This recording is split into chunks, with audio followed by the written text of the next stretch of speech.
देवी सची, देवी सची, देवी सची, सावधान हो जाइए। वो असुर अभी देवराज इंद्र एवं अन्य देवताओं को निकलने के उपरांत इसी ओर बढ़ा चला आ रहा है। हे माँ, ये कैसा संकट छाया हम पर। इस विकट परिस्थिति से हमें बचाई, सहायता कीजिए माँ, सहायता कीजिए, सहायता कीजिए माँ, सहायता कीजिए। निज स्वभाव वश जननी दया दृष्टि कीजिए, मैया दया दृष्टि कीजिए। सहायता कीजिए माँ, सहायता कीजिए। करुणामयी करुणा कर करुणामयी चरण शरण दीजिए, जग जननी जय। कहाँ छिपी है यहाँ की स्त्रियां? कहाँ है?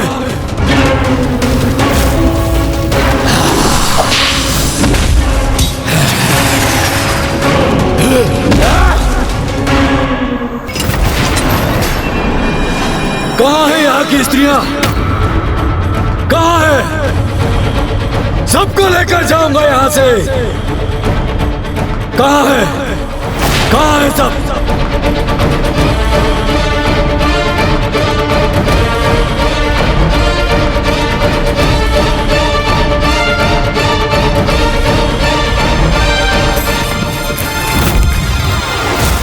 तुम सब जहां भी छिपी हो ढूंढ ही लूंगा।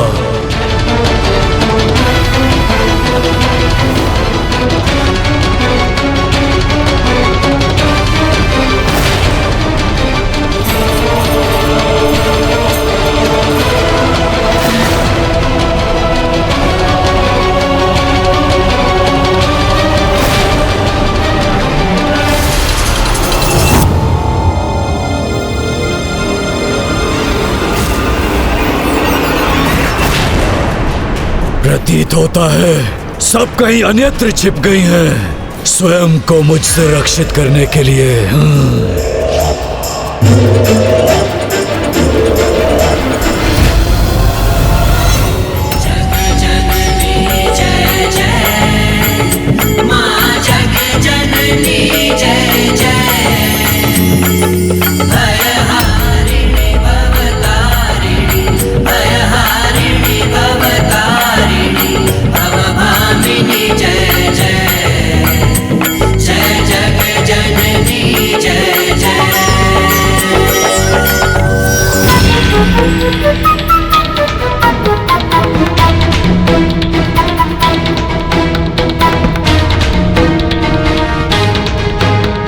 प्रतीत होता है वो दुष्ट असुर जा चुका है, अब हम सुरक्षित हैं।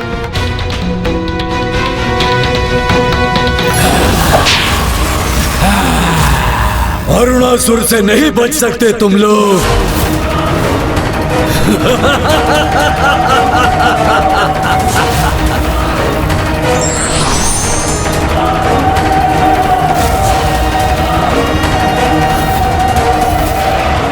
अचानक माँ के नेत्रों में क्रोध की ज्वाला क्यों धधक उठी है?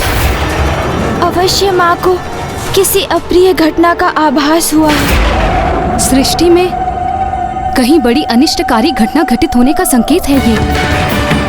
कहीं किसी दुष्ट की दुष्टता उनके भक्तों के कष्ट का कारण बन रही है, इसीलिए इतनी कुपित हो उठी है देवी। बलशाली ही होता है सौंदर्य का अधिकारी।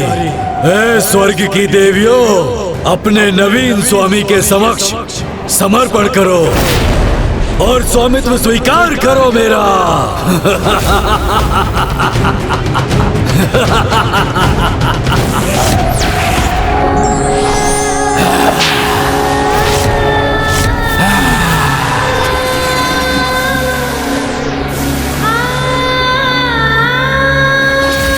माता, हमारी रक्षा कीजिए माता।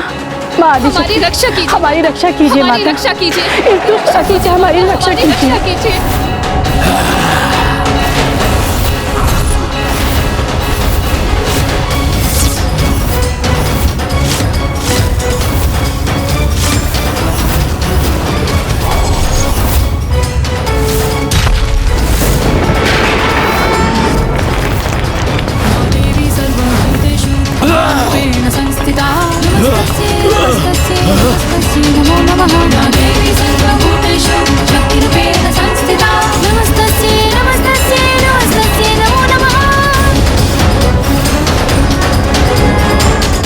धन्यवाद माता।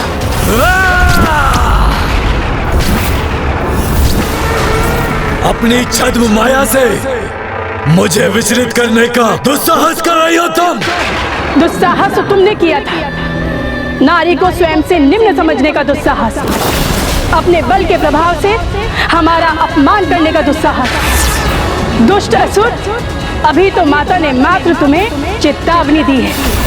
यदि तुमने पुनः हमारा अपमान करने का प्रयास किया तो माता आदिशक्ति तुम्हें भयंकर दंड देगी। दंड देगी माता? कोई दंडित नहीं कर सकता मुझे। मूर्ख असुर, जिन माँ के नाम का उच्चारण करने से वो स्थान कंपित हो गया जहाँ पे तुम स्थित थे, अपना संतुलन खो बैठे, तो तनिक कल्पना करो, यदि वो स्वयं यहाँ प्रकट हो गई तो तुम्हारी क्या दुर्दशा करेंगे।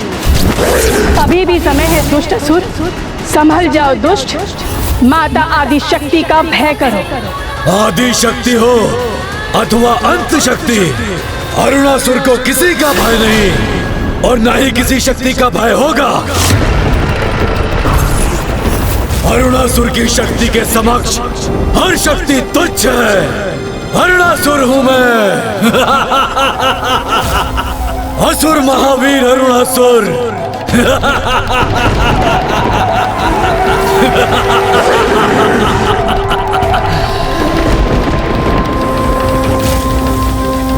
क्या हुआ माँ? क्या घटित हुआ है जिसके कारण से आप इतनी क्रोधित हैं? क्या सूर्यदेव के लुप्त होने से उसी घटना का कोई संबंध है?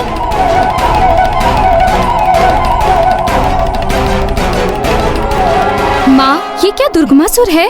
अरुणासुर, अरुणासुर है इसका कारण। अरुणासुर?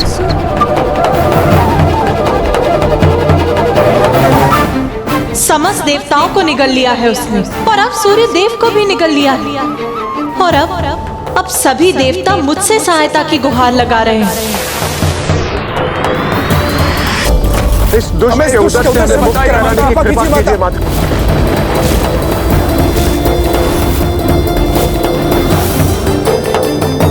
और अब तो उसने और भी भयंकर अपराध किया है, अपनी कुदृष्टि नारी पर डालकर, जो संपूर्ण जगत के जन्म और उसके पालन पोषण करने का कारण होती है। उसी रूप में मैं अपने प्रत्येक संतान के समीप रह पाती हूँ। उसके प्रति ऐसे अपराध को ये माँ किसी भी प्रकार से क्षमा नहीं कर सकती।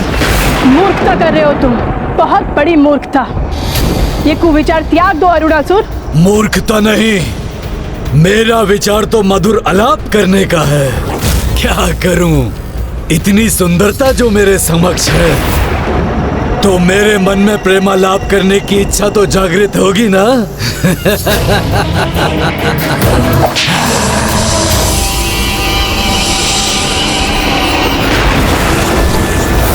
आलाप नहीं, विलाप करोगे तुम असुर। जब स्वयं माता आदिशक्ति हमारी सहायक है तो कोई हमारा अहित नहीं कर सकता। ना ही अब देवियों के अश्रु बहेंगे और ना ही अब वो दुष्ट असुर अपने नेत्रों से उन पर कुदृष्टि डाल सकेगा।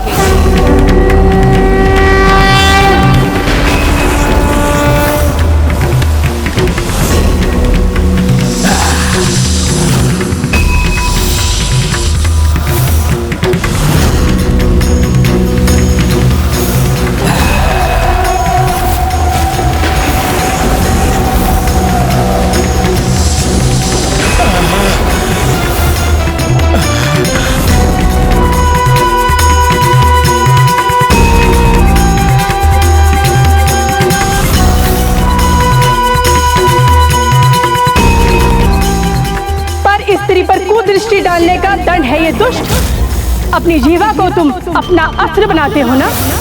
अब देखो, माता आदिशक्ति ने तुम्हारी जीवा को भी अशक्त कर दिया।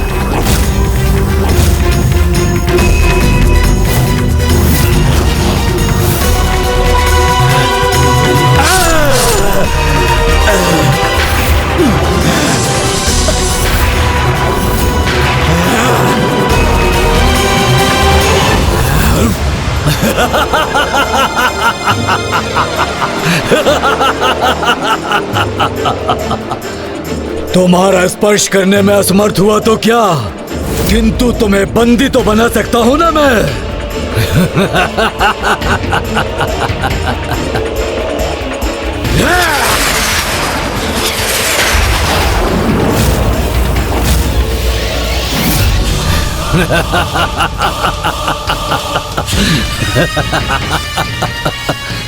मात्र लई का घोल नहीं है, मेरा विषैला द्रव्य है जो तुम्हारे शरीर में प्रवेश कर कुछ ही समय पश्चात तुम्हारे शरीर को पिघला देगा।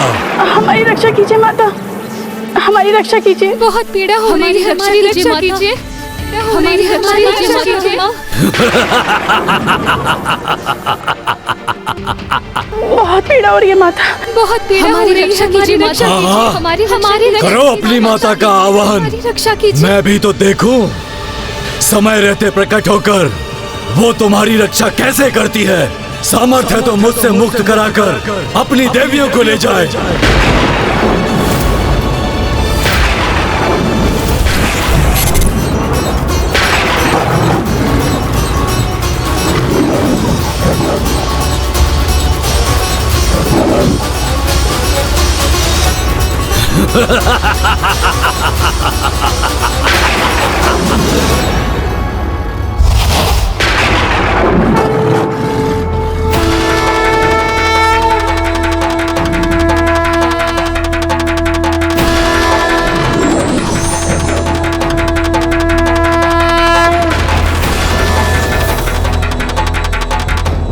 माता अवश्य देवी शची और अन्य देवियों को मुक्त कराने स्वर्ग लोक गई हैं। बहुत पीड़ा हो रही है, हमारी रक्षा कीजिए, हमारी रक्षा करो, हमारी रक्षा करो माँ, बहुत हमारी रक्षा करो, हमारी रक्षा करो माँ।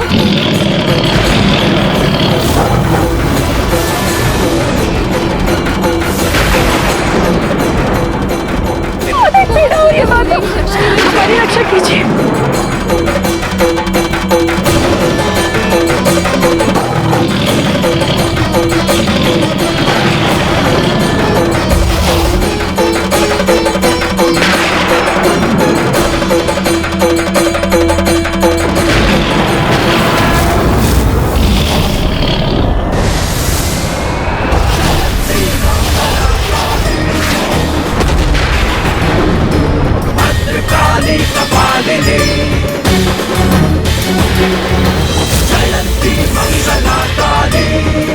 माता हमारी रक्षा कीजिए, माता, माता हमारी रक्षा कीजिए।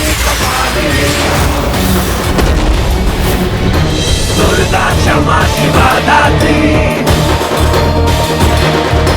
स्वाहा स्वधा नमोस्तुते। धन्यवाद माता। दुर्गा क्षमा शिवा दात्री, स्वाहा स्वधा नमोस्तुते। अब देवताओं को भी उस दुष्ट असुर से मुक्त कराने का समय आ गया। अरुणासुर, अब शीघ्र अंत होगा तुम्हारा। नहीं, शीघ्र अंत होगा तुम्हारा।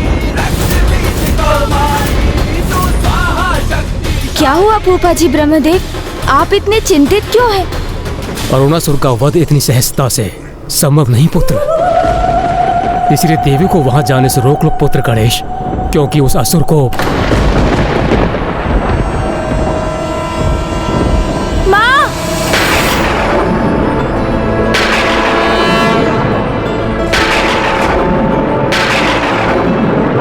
मुझे क्षमा कर दे माता, मैं इस प्रकार आपको रोकने की धृष्टता तो नहीं करना चाहता था, किंतु आप वहाँ जाएं इसके पूर्व फूफा जी ब्रह्मदेव आपको कुछ बताना चाहते हैं माँ।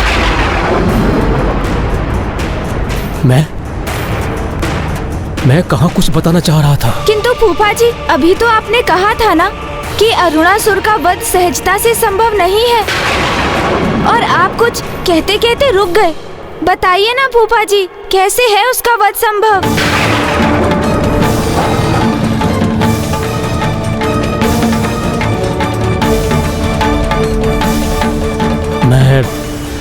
मैं इस विषय में कुछ नहीं कह सकता।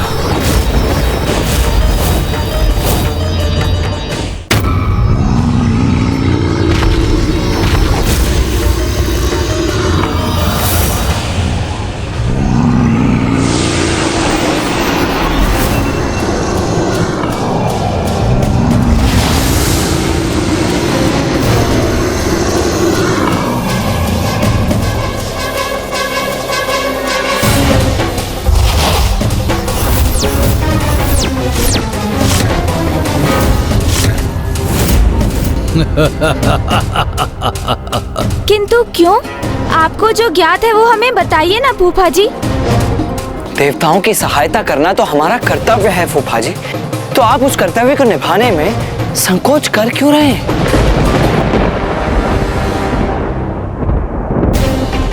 इस दुष्ट अरुणासुर का जीवन तो किसी वरदान से सुरक्षित प्रतीत होता है। इस रहस्य को उजागर कीजिए ब्रह्मदेव। असुर वरदान प्राप्त करने हेतु मेरी अथवा ब्रह्मदेव की ही तपस्या करते हैं, और मैंने अरुणासुर को कोई वरदान नहीं दिया, तो फिर अवश्य उसे ब्रह्मदेव से ही कोई वरदान प्राप्त हुआ है। यदि ये सत्य है तो आप अरुणासुर के वरदान के रहस्य को हमसे क्यों छुपा रहे हैं फूफा जी?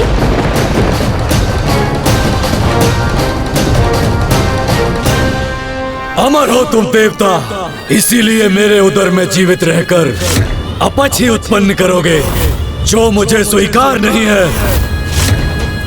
इसीलिए अब तुम्हें मेरे कारागार में बंदी रहना होगा। बताओ दोस्त, कहाँ है देवी शची? ओहो, मेरे उदर से मुक्त क्या हुए? सर्वप्रथम देवी शची की कुशलता पूछी तुमने। वाह! उनके प्रति इतना स्नेह है तुम्हें, किंतु तुम्हारे प्रश्न का उत्तर इस पर निर्भर है इंद्रदेव कि उन पर मेरी विषैली शक्ति सफल हुई अथवा माता के प्रति उनकी निरर्थक भक्ति। दुष्ट असुर, शत्रुता की भी एक मर्यादा होती है, किंतु आज तूने अपने दमवश मर्यादा की सभी सीमाओं का उल्लंघन किया है। स्मरण रखो दुष्ट असुर, तुम्हारा दम ही तुम्हारे पतन का कारण बनेगा। शीघ्र ही तुम्हारा वध होगा। वध होगा? और मेरा? मेरे अंत की कामना करने वाले मूर्ख देवताओं, कभी सत्य नहीं होगी तुम्हारी ये कामना, क्योंकि मेरा वध असंभव है।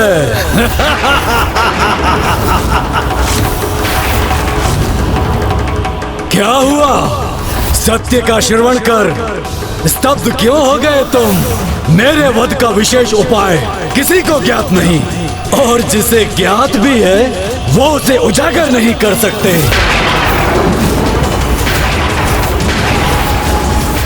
फूफा जी ब्रह्मदेव, आप शांत रहकर इस असुर की रक्षा क्यों कर रहे हैं? बताइए ब्रह्मदेव, क्या वरदान दिया है उस दुष्ट असुर को आपने?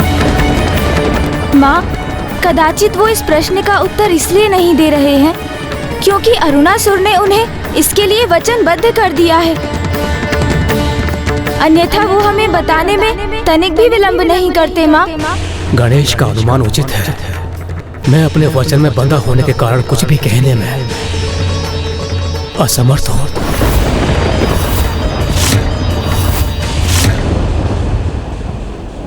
फिर उसे क्या वरदान प्राप्त है, ये कैसे ज्ञात करेंगे हम?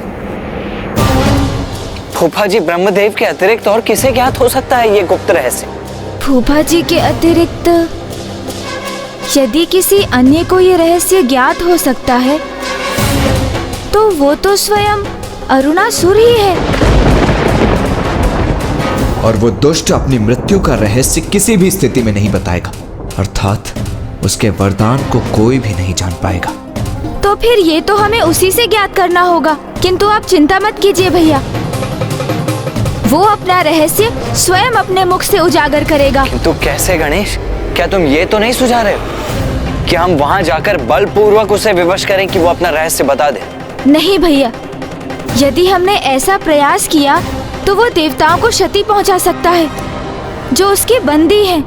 इसीलिए हमें बल नहीं भैया, युक्ति का प्रयोग करना होगा, और ये रहस्य ज्ञात करने मैं वहां जाऊंगा।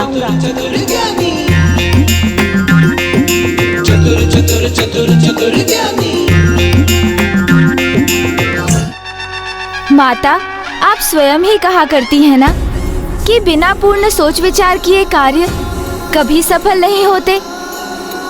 इसीलिए आपके वहां जाने के पूर्व मुझे एक अवसर प्रदान कीजिए माँ, कि मैं वहां जाकर उस दुष्ट की मृत्यु का भेद जान सकूं। मैं वचन देता हूँ माँ मैं सफल होकर ही लौटूंगा। धन्यवाद माँ। गणेश, वो दुष्ट तुम्हें वहां पाकर कोई नवीन दुष्टता अवश्य करेगा, इसलिए तुम्हारी सुरक्षा के लिए मैं भी तुम्हारे साथ चलूंगा। नहीं भैया, आप मेरी चिंता मत कीजिए। और वैसे भी मेरी युक्ति तो तभी सफल होगी जब मैं वहाँ एकाकी जाऊंगा। भैया मेरा विश्वास कीजिए। आज्ञा दीजिए पिताश्री। आज्ञा दीजिए माता। अपना ध्यान रखना पुत्र। पुत्र गणेश, मुझे पूर्ण विश्वास है तुम येन केन प्रत्येन किसी प्रकार उसका रहस्य ज्ञात करने के उपरांत ही लौटोगे।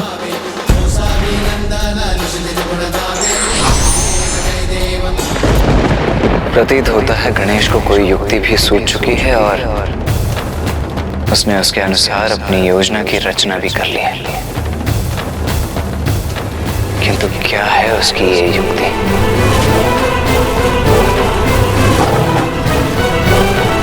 मुझे एक अवसर प्रदान कीजिए माँ कि मैं वहाँ जाकर उस दुष्ट की मृत्यु का भेद जान सकूं। मैं वचन देता हूँ माँ, मैं सफल होकर ही लौटूंगा। अपना ध्यान रखना पुत्र।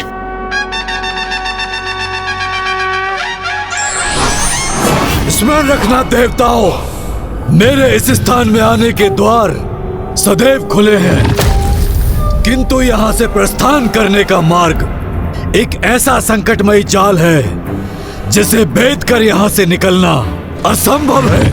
यहाँ आना सरल है, किंतु जाना, और वो भी मेरी अनुमति के बिना, असंभव।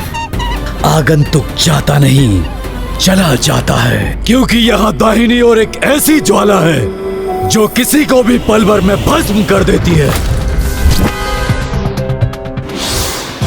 और बाईं ओर एक ऐसी अग्नि है जो किसी को भी पिघलाकर राख कर देती है। यहाँ से बाहर निकलने का प्रयास करने पर यदि एक भी चूक हुई, प्राणलेवा संकट उत्पन्न होता है। यदि उस संकट को कोई भी पार कर जाए, फिर उससे भी नवीन संकट प्रकट होता है, और जो आकाश मार्ग से यहाँ उड़ने का प्रयास करते हैं उनका भी यही परिणाम होता है। अग्नि की लपटें उठकर उन्हें भस्म कर देती हैं। इसीलिए यहाँ आना सरल है, किंतु यहाँ से सुरक्षित जाना असंभव।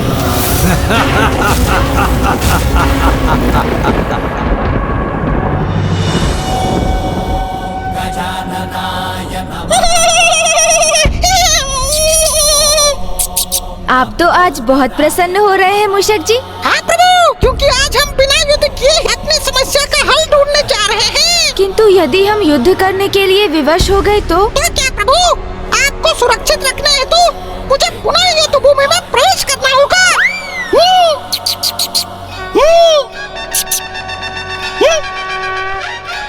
यहाँ का प्रवेश द्वार तो खुला है और यहाँ कोई द्वारपाल भी नहीं। ये कैसी मूर्खता है इस असुर की?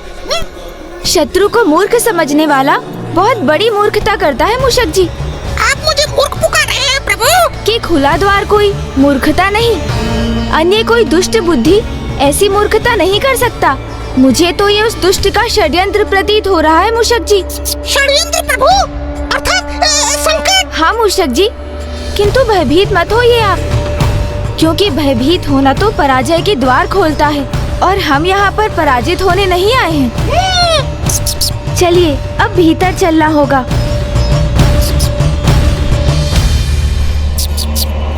अब तुम्हारी रक्षा करने कोई भी आए, चाहे देवी आदि शक्ति या फिर उनकी अर्ध शक्ति, जो भी यहाँ आएगा प्रवेश करने के उपरांत लौट नहीं सकेगा।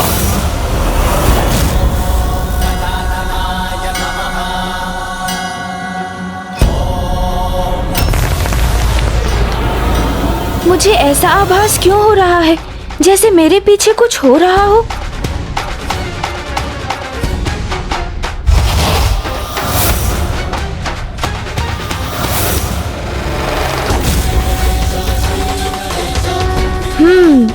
कदाचित ये मेरा भ्रम ही होगा।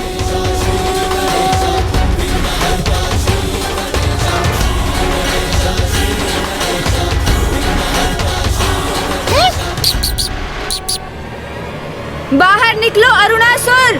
मैं पार्वती नंदन श्री गणेश तुम्हें युद्ध के लिए चुनौती देता हूँ।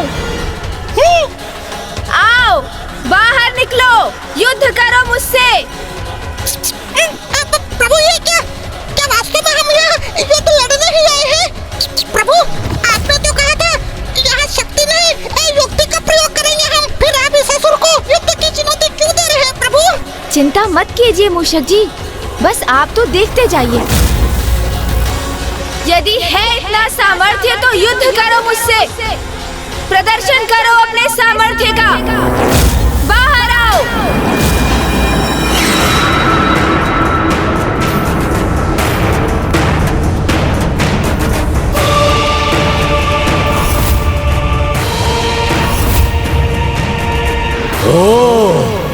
तो देवी स्वयं नहीं आई यहाँ, उसने अपने पुत्र को भेजा है। कोई बात नहीं, शीघ्र तुम्हारे साथ वो भी मेरा बंदी बनेगा।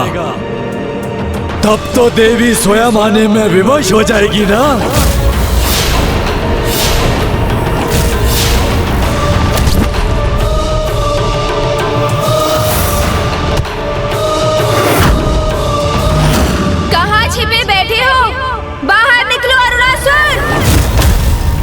इतने ऊंचे स्वर में पुकारने का क्या लाभ? मुझसे युद्ध करोगे? इतना विश्वास है अपने सामर्थ्य पर तो स्वयं ये भीतर क्यों नहीं आ जाते? तो फिर तनिक प्रतीक्षा करो असुर, पार्वती नंदन गणेश स्वयं आ रहा है। ज्ञान ब्रह्म प्रकाशकः।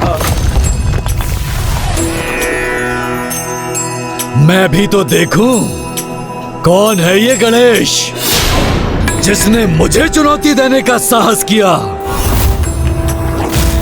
मोहासुरस्य शत्रुर्वै आहुवाहनगः स्मृतः। ओम गजानन। यदि तुम विशाल हो तो मैं अति विशाल हूँ।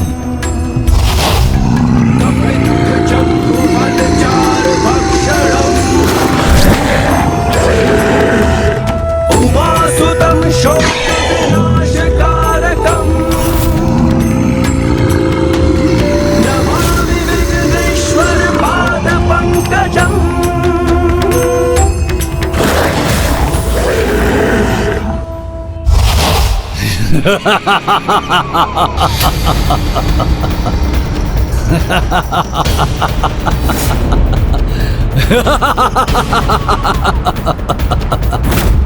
क्या सोचा था और क्या निकला? कहाँ मैंने महायोद्धा की कल्पना की थी और ये गजमुख बालक आ गया मेरे समक्ष। ये तो वही कहावत सिद्ध हो गई, खोदा पहाड़ और निकला चूहा। चूहा नहीं, मूषक। अर्थात मूषक जी का आगमन तो अभी शेष है। हाँ, वो तो मेरे वाहन है। प्रभु मैं आ गया प्रभु।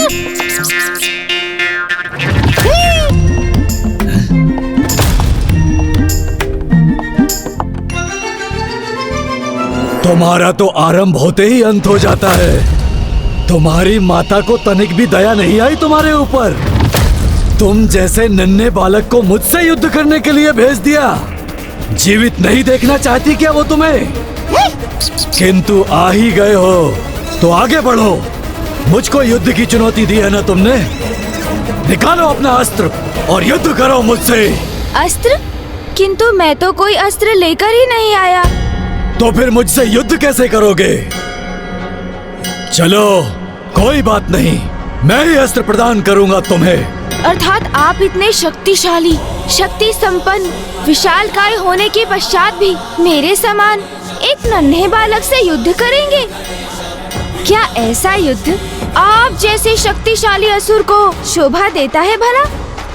स्वयं युद्ध के लिए ललकारते भी हो और स्वयं पीछे हटने का उपाय भी सोचते हो। अरे नहीं नहीं असुर जी, मैं पीछे नहीं हट रहा हूँ। किंतु युद्ध एक ही प्रकार का कहाँ होता है? उसके तो अनेक प्रकार होते हैं ना। जैसे रण युद्ध जो सेनाओं के मध्य होता है, मल्ल युद्ध जो दो योद्धाओं के मध्य भुजाओं की शक्ति से होता है, गृह युद्ध जिसके अस्त्र राजनीतिक दांवपेच होते हैं, और फिर जीवन का युद्ध जो अनेकों संघर्षों से भरा होता है। ए तुच्छ बालक, मत करो अपने ज्ञान का बखान। ये बताओ, मुझसे कौन सा युद्ध करना चाहते हो तुम? वाक युद्ध। तो प्रभु शक्ति से नहीं, बुद्धि से युद्ध करने आए हैं। हाँ, वाक युद्ध जो बुद्धि और शब्दों से किया जाता है। वाक युद्ध? ये कहो ना, बाल क्रीड़ा करने आए हो यहाँ? अभी आपने ही तो कहा कि मैं मात्र एक बालक ही हूँ, तो मैं बालकों की ही तो क्रीड़ा करूँगा। किंतु मुझ जैसे महायोद्धा को बाल क्रीड़ा शोभा नहीं देती। ये क्रीड़ा नहीं करूँगा मैं। क्या महासुर जी, आपको ये भय है कि वाक्य युद्ध में आप एक बालक से पराजित हो जाएंगे? कहीं ऐसा तो नहीं कि आप अल्प बुद्धि होने के साथ शब्दों के ज्ञान से भी वंचित हैं? मुझे अपनी कुशाग्र बुद्धि पर पूर्ण विश्वास है बालक। तो फिर वाक्य युद्ध से पीछे क्यों हट रहे हैं आप? आइए करते हैं ना वाक क्रीड़ा। तुच्छ बालक, यदि पराजित होने में इतनी ही रुचि है तुम्हें, तो आओ पूर्ण कर लो अपनी इच्छा। किंतु उसके पूर्व तुम्हें भी अपनी योग्यता सिद्ध करनी होगी, मुझे ढूंढकर। आपको ढूंढकर? किंतु आप तो मेरे समक्ष खड़े हैं ना महान असुर जी। सर्वप्रथम मुझे ढूंढकर तो दिखाओ और बताओ कहाँ हूँ मैं। वहाँ। नहीं बालक, मैं यहाँ हूँ।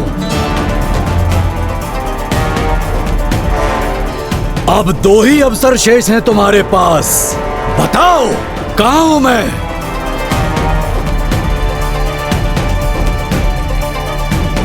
वहाँ। वहाँ नहीं, यहाँ हूँ मैं गजमुख बालक। चलो, अब तुम्हारा ये अंतिम अवसर है, बताओ कहाँ हूँ मैं।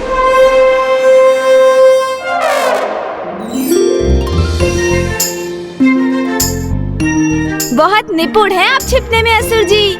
अच्छा, तो कहो कहाँ हूँ मैं। आप तो ठीक मेरी दाईं ओर। बिल्कुल नहीं। अरे, मेरा उत्तर तो पूर्ण होने दीजिए आप। मेरी ठीक दाहिनी ओर नहीं, अपितु मेरी बाईं ओर के मध्य में स्थित है। उस स्तंभ के निकट खड़े हैं आप। ये कैसे ज्ञात किया तुमने? आपका संपूर्ण ध्यान तो मुझ पर ही था ना, इसलिए मैं जहाँ देखता था आप वहाँ से हट जाते थे। किंतु मेरे मूषक जी का ध्यान आप पर था। देखिए ना, आपकी पूंछ अभी भी उनके मुख में है।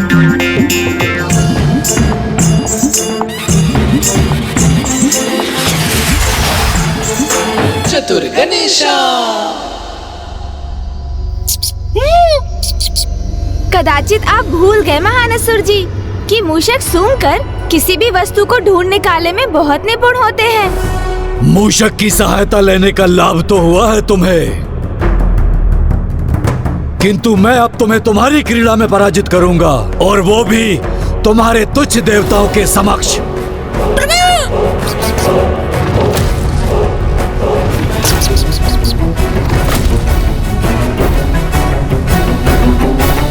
तो यहाँ बंदी है सभी देवता।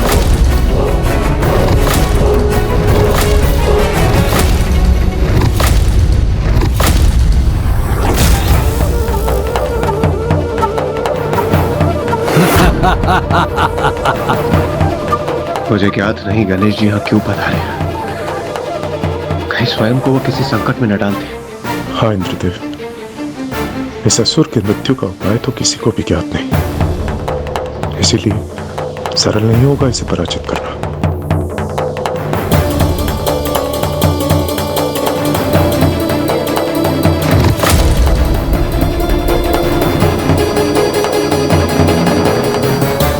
मेरी राजसभा में मेरे अतिरिक्त किसी के लिए कोई आसन नहीं। आप चिंता मत कीजिए असुर जी, मैं अपना आसन अपने साथ लेकर चलता हूँ। कहाँ है इस तुच्छ बालक का आसन? मूषक जी। प्रभु।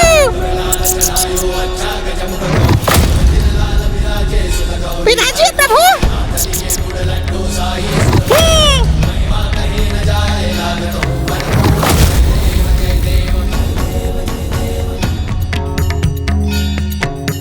तुम्हारे साथ तो वाकयुद्ध बड़ा ही रोचक होगा, परंतु क्रीड़ा में आनंद तभी आएगा जब उसमें कुछ दांव पर लगा हो। किंतु यदि तुम्हारी पराजय हुई तो संपूर्ण जीवन मेरा वाहन बनकर तुम्हें रहना होगा, क्योंकि सुना है गज पर आरूढ़ होने पर तो बहुत ही आनंद आता है।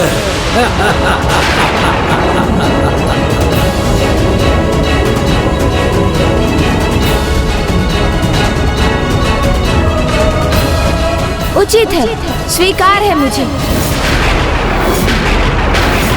किंतु यदि आप पराजित हुए तो आपको भी बिना संकोच किए मेरे एक प्रश्न का उत्तर देना होगा, और वो भी मात्र सत्य।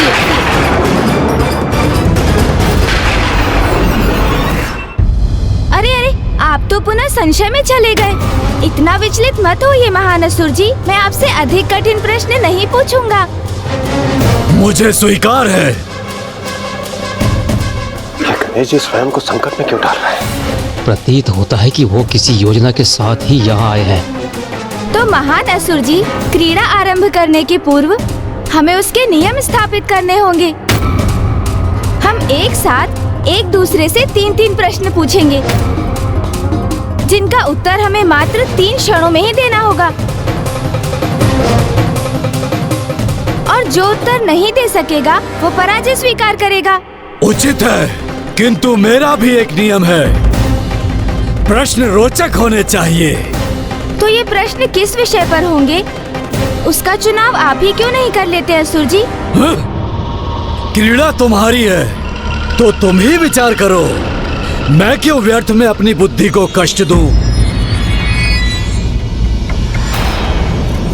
तो अब मुझे इसके समक्ष एक ऐसा विषय रखना होगा जिससे कि मैं युक्ति लगाकर इससे उस प्रश्न का उत्तर प्राप्त कर सकूं जो मुझे ज्ञात करना है।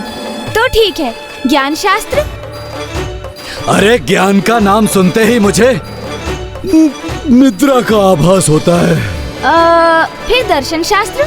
मेरा तो इतना ही दर्शन शास्त्र है कि मैं ही दर्शन हूँ और मैं ही शास्त्र हूँ, शेष सभी तुच्छ है। इसमें तो कोई प्रश्न ही नहीं उठता। बल। ये कैसा विषय है जो मेरे मुख से निकल गया वही न्याय है। तो ठीक है, फिर राजनीति। बल पूर्वक राज करना ही मेरी नीति है।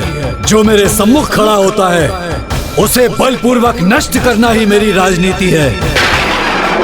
नहीं नहीं, इसमें भी कोई प्रश्न उत्तर का स्थान नहीं।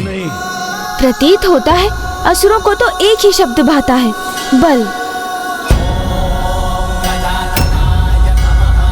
हाँ, ये रुचिकर हो सकता है, क्योंकि वैसे भी शीघ्र ही सर्वस्त्र मेरे ही बल की चर्चा होगी।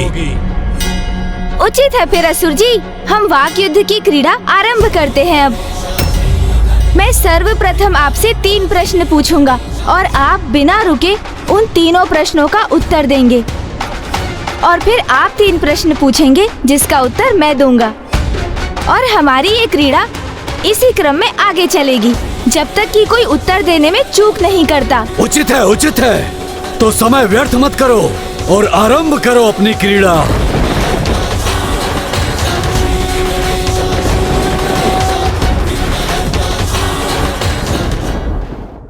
बल का वास्तविक अर्थ क्या है? शासक के समक्ष शेष सभी तुच्छ होते हैं। सबसे महत्वपूर्ण बल क्या होता है? बाहुबल, जिससे संसार को अपने समक्ष झुकाया जा सके। जो सभी प्रकार के बल से परिपूर्ण है, उसे और क्या चाहिए? बल का प्रयोग कर बहुत कुछ प्राप्त करने की इच्छा, तभी वो अपने बल का उचित प्रयोग कर सकता है। आश्चर्य, इस असुर ने तो सभी प्रश्नों के उत्तर दे दिए। एक असुर अपनी असुरी बुद्धि से ऐसे ही अनर्थकारी उत्तर दे सकता है। अब मैं पूछूंगा, किंतु प्रश्न वही होंगे जो तुमने पूछे। उत्तर देने के पूर्व विलंब मत करना गजमुख बालक। बल का वास्तविक अर्थ क्या है? उद्धार।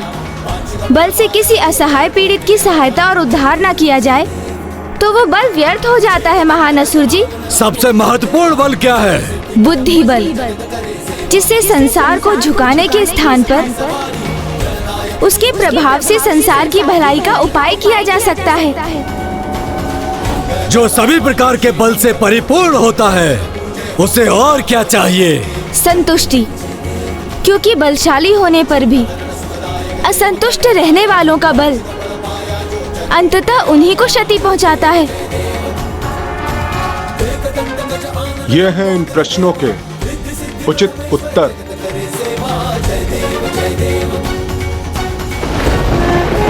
अब पुनः आपको मेरे प्रश्नों के उत्तर देने होंगे, किंतु सचेत रहिएगा। आपने उत्तर नहीं दिया अथवा अधिक समय लिया तो आप पराजित हो जाएंगे असुर जी। तुच्छ बालक, मुझे कोई पराजित नहीं कर सकता, इसीलिए पूछो अपने प्रश्न। तो बताइए मुझे, जिनमें बल का अभाव है वो क्या है? अरे क्या है?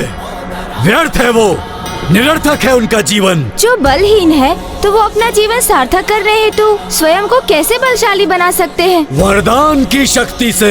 तो बताइए, आपको ब्रह्मदेव से क्या वरदान प्राप्त हुआ है?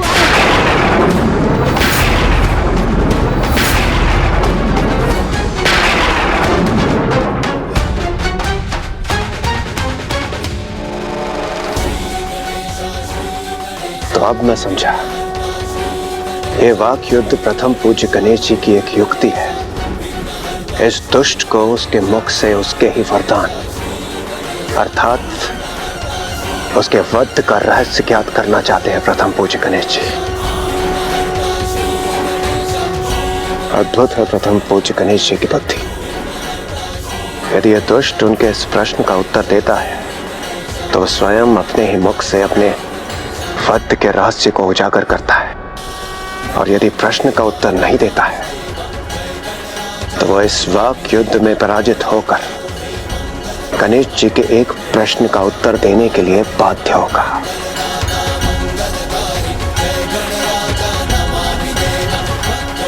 दोनों ही अवस्था में गणेश जी का यहाँ आने का प्रयोजन सिद्ध होगा, क्योंकि गणेश जी ने ऐसी ही अवस्था निर्धारित जो की है। गणेश जी की विलक्षण बुद्धि का सामना कहाँ कर पाएगा ये दुष्ट?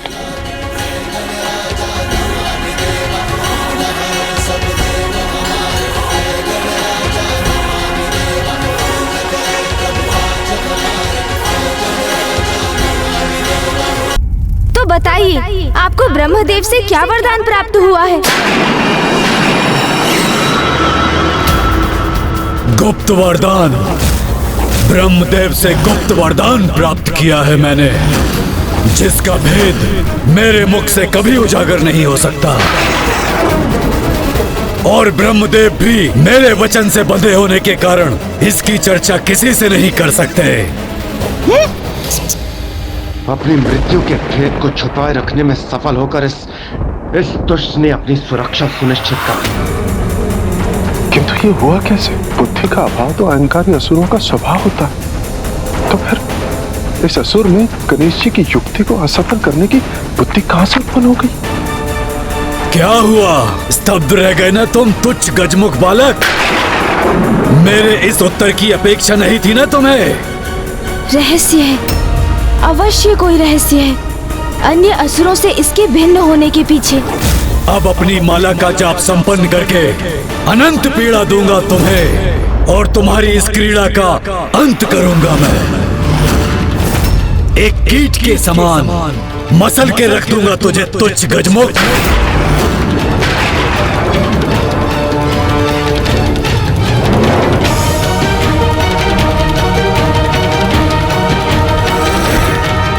ओम भूर्भुवः स्वः तत्सवितुर्वरेण्यं भर्गो देवस्य धीमहि धियो यो न प्रचोदयात्।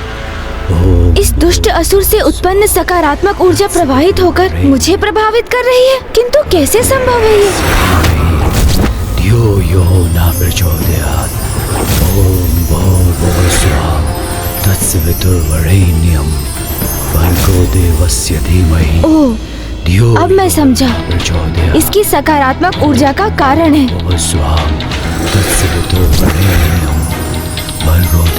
अर्थात ये अवश्य किसी वैदिक मंत्र का जाप कर रहा है।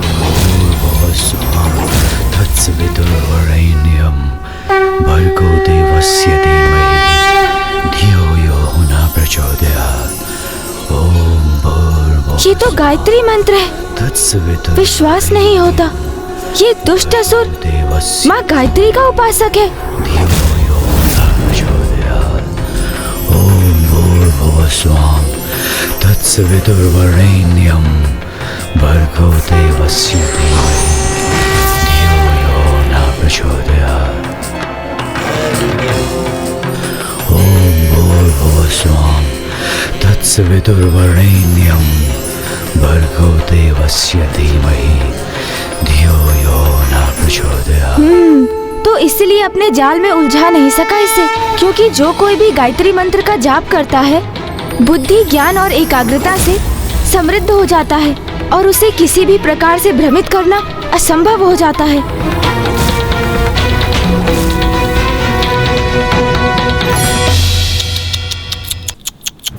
व्यर्थ हो गई न तुम्हारी योजना तुच्छ गजमुख। क्या सोचा था तुमने? तुम्हारे जैसे तुच्छ लघुकाय बालक के बिछाए जाल में फंस जाऊंगा मैं? भूल की है तुमने, बहुत बड़ी भूल। मुझ पर अपनी युक्ति का प्रयोग करने का दुस्साहस किया। ये गणेश जी ने स्वयं को किस संकट में डाल दिया? इस दुष्ट असुर से तो युद्ध का भी कोई लाभ नहीं, क्योंकि इसके अंत का रहस्य अभी तक किसी को ज्ञात नहीं।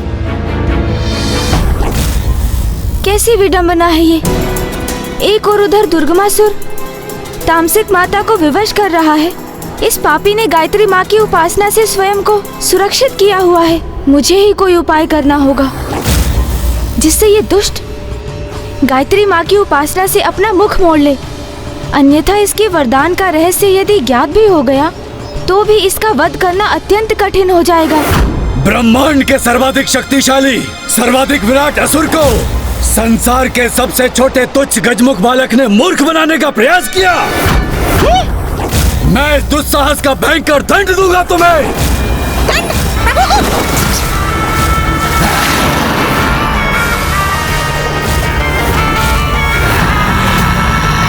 समझ गया। सर्वशक्तिशाली आप स्वयं को पुकारते अवश्य हैं सुर जी, किंतु आपको इसकी सत्यता पर संदेह है। क्या कहा तुमने? संदेह? और मुझे अपने बल पर? असंभव। अरे नहीं, संभव ही नहीं, सत्य है ये। आपको स्वयं पर ही विश्वास नहीं है और उसे मैं प्रमाणित भी कर सकता हूँ। शांत हो जाओ तुम। मुझे प्रमाण दोगे स्वयं के अविश्वास का?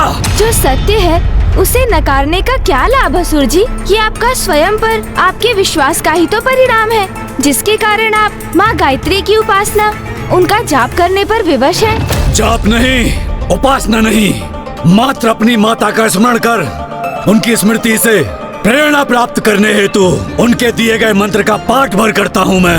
ओह, तो आपको ये भी ज्ञात नहीं कि जिस बल का बखान आप कर रहे हैं वो माता आदि शक्ति के गायत्री माता के स्वरूप के आशीष का ही परिणाम है, जो आपको उनकी उपासना से प्राप्त हुआ है। और मुझे तो गायत्री माता स्पष्ट दिखाई भी दे रही है। हाँ, आपको आशीष देते हुए। कहाँ है गायत्री माता?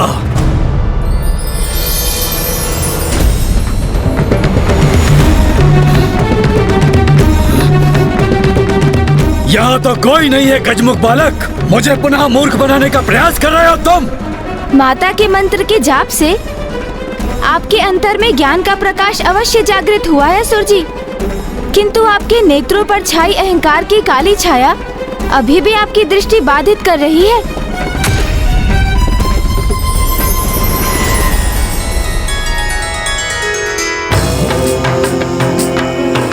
ओम भूर्भुवस्वः तत्सवितुर्वरेण्यम्।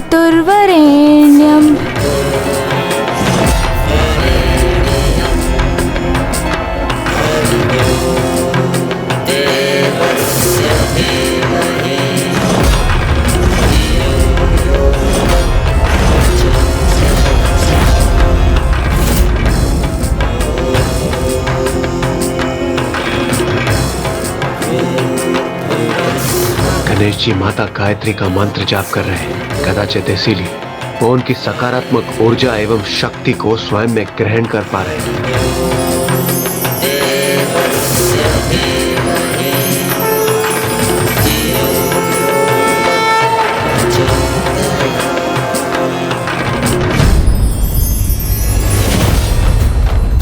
इसी मंत्र का जाप करते हैं ना आप असुर जी? वैदिक मंत्रों में सर्वोच्च है जिसका स्थान, सर्वाधिक है जिसकी महिमा, और जब भी आप इसका पाठ करते हैं तो आप ज्ञान के प्रकाश को पाने के सन्मार्ग पर चलने की प्रार्थना करते हैं। ये कैसा दोहरा आचरण है आपका असुर जी? जिन माता आदि शक्ति का विरोध कर उनसे युद्ध करने की आप इच्छा प्रकट कर रहे हैं, उन्हीं की पूजा कर उनसे बल प्राप्त करते हैं। भले ही दंभवश उनकी शक्ति की सत्ता को तो आप स्वीकार नहीं करते, किंतु अवश्य ही भीतर उनको स्वयं से श्रेष्ठ मानकर उनकी पूजा भी करते हैं आप। कैसा परिहास है ये तुम्हारा बालक!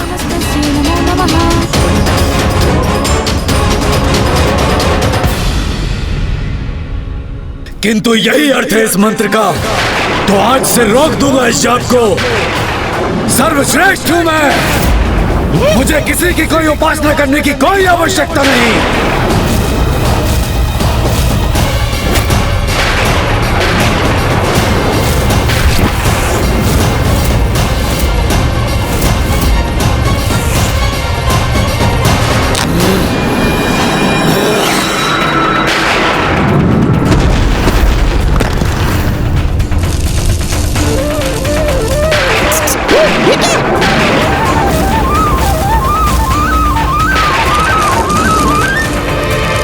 सत्य है, विनाश काले विपरीत बुद्धि।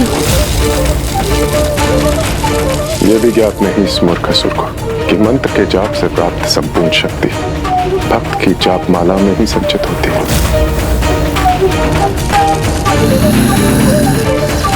जिस माला को सदैव अपने कंठ में धारण करना चाहिए था उसे ही छिन्न भिन्न कर दिया इस दुष्ट ने, और अपने जाप से संचित शक्तियों को, उसके प्रभाव को क्षण भर में खो दिया इसने सब कुछ।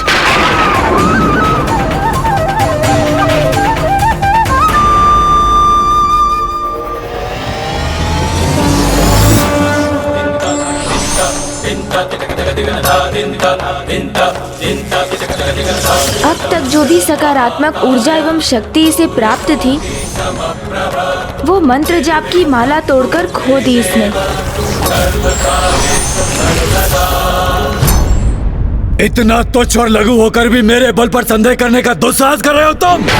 अब तुम्हें अपना आहार बनाकर अपने सर्वशक्तिशाली होने का प्रमाण दूंगा तुम्हें। और ये निरीह अशक्त देवता मुझे तुम्हारा आखेट कर देखकर विलक कर रह जाने के लिए विवश होंगे।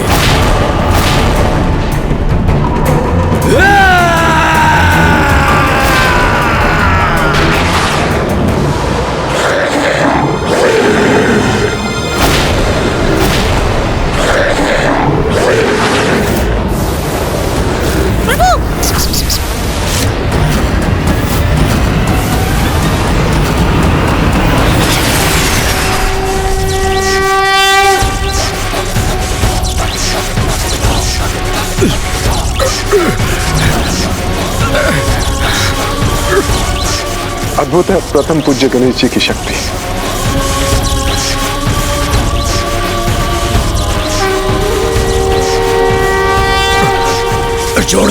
छोड़ दो मुझे गजमुख, छोड़ो मुझे। लो छोड़ दिया।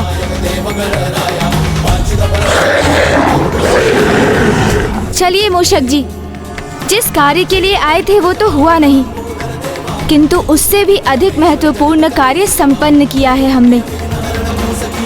इस दुष्ट की गायत्री माता की उपासना भंग करवा दी हमने। देवगणों, कुछ समय के लिए धीरज रखिए, माता स्वयं आकर आप सबको अवश्य रक्षित करेंगी।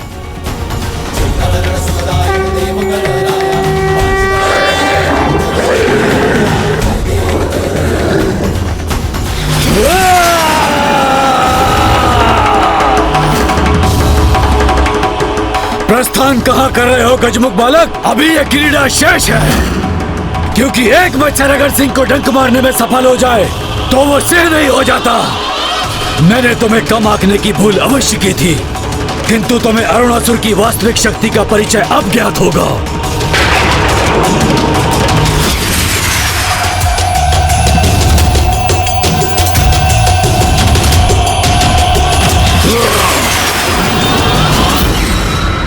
जाइए मेरे मार्ग से असुर जी। आपसे युद्ध करने नहीं आया मैं, क्योंकि जिस युद्ध के लिए आप इतने तत्पर हैं, वही आपके सर्वनाश का कारण बनेगा। वो युद्ध निकट भविष्य में अवश्य होगा, किंतु अभी मुझे रोकने का कोई लाभ नहीं। मुझे जाने का मार्ग दीजिए। अच्छा, जाना चाहते हो यहाँ से? तो प्रयास करके देख लो। तुम्हारा भाग्य यहाँ तुम्हारी मृत्यु के लिए लेके आया है, जो मेरे द्वारा नियत है। तो जाओ। यदि गणेश जी आगे बढ़े तो वो संकट में आ जाएंगे। यहाँ से बाहर जाने वाले मार्ग में तो इस असुर ने भयंकर जाल बिछा रखे। हमें कैसे भी गणेश जी को सावधान करना होगा। थल और आकाश दोनों मार्ग से भीषण लावे का संकट है। गणेश जी! गणेश जी! गणेश जी! गणेश जी!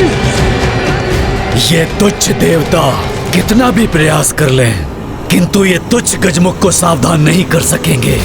गणेश जी!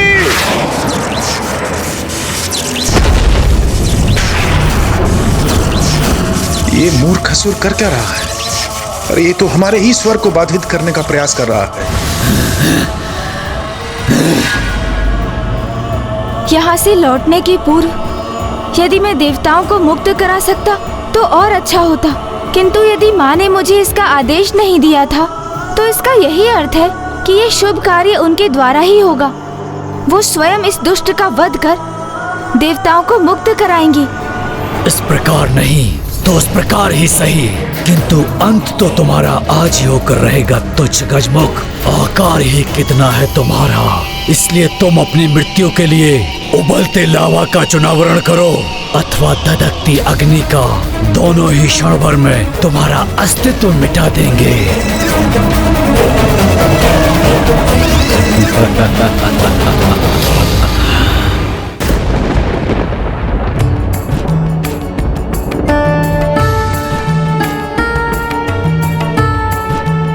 प्रथम पूज्य गणेश जी को वहाँ से लौटने में इतना विलंब क्यों हो रहा है माता? अवश्य लौटेगा पुत्र गणेश, और जो वचन दिया है उसे पूर्ण भी करेगा।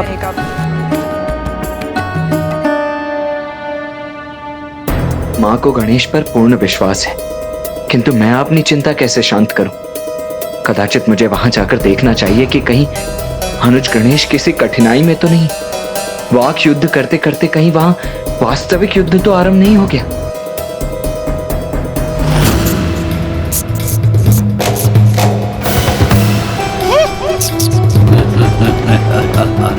अब कुछ ही पल शेष हैं इस तुच्छ गजमुख के जीवन के।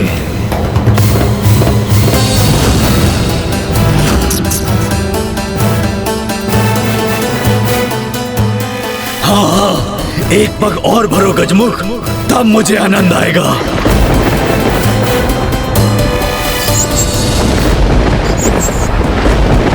रुक जाइए मूषक जी। क्या हुआ प्रभु? यहाँ इस दुष्ट का बिछाया हुआ भयंकर जाल है, जो हमारे इन सीढ़ियों से नीचे उतरते ही हमारे लिए घोर संकट उत्पन्न करेगा। ये दृश्य तो मैंने आते समय ही देखा था। इसे तो ज्ञात हो गया कि इसका बाहर जाना यहाँ से तो असंभव है। तो अब जब उसे ज्ञात हो ही चुका है कि कैसे उसके साथ मैं एक मस्तिष्क परीक्षण कीड़ा करने वाला हूँ,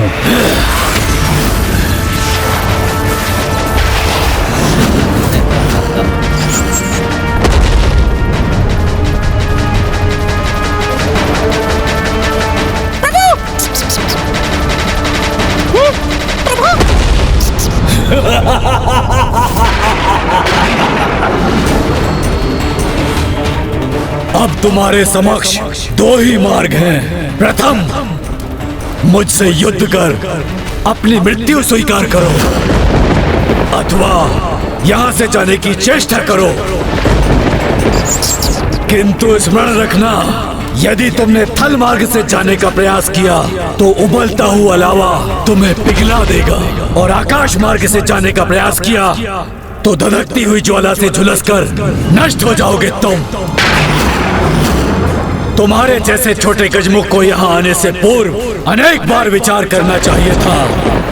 से मैं यहाँ आया हूँ आप मुझे तुच्छ पुकार कर मुझे स्वयं से निम्न प्रमाणित करने की चेष्टा कर रहे हैं।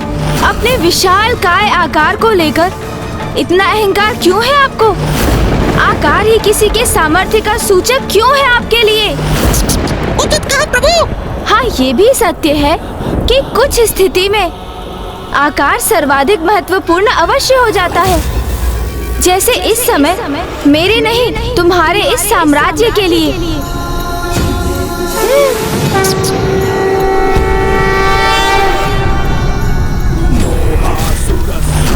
अरे ये तुच्छ छोटा सा गजमुख बालक इतना विशालकाय कैसे हो गया? ओम गजाननं भूतागणाधिसेवितम्। प्रभु!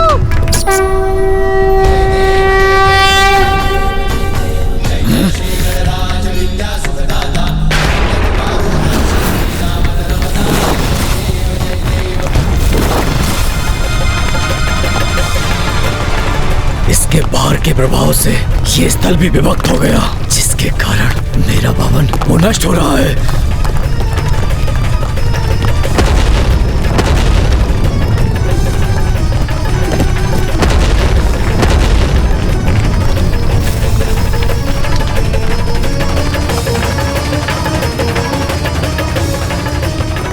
अंततः गणेश जी ने इस दुष्ट को अपनी वास्तविक शक्ति का परिचय दे ही दिया।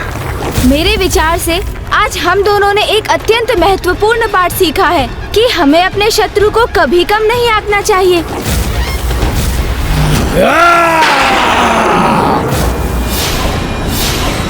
अरे तुच्छ देवताओं, तुम कहाँ मक्षिकाओं के समान उड़े जा रहे हो? तुम्हें तो कीट पतंगों के समान अपने पैरों में दबा के रखूंगा।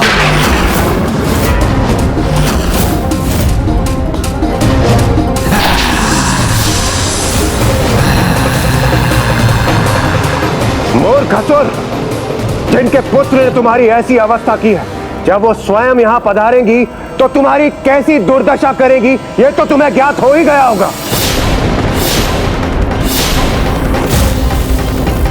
ये सब क्या है गणेश?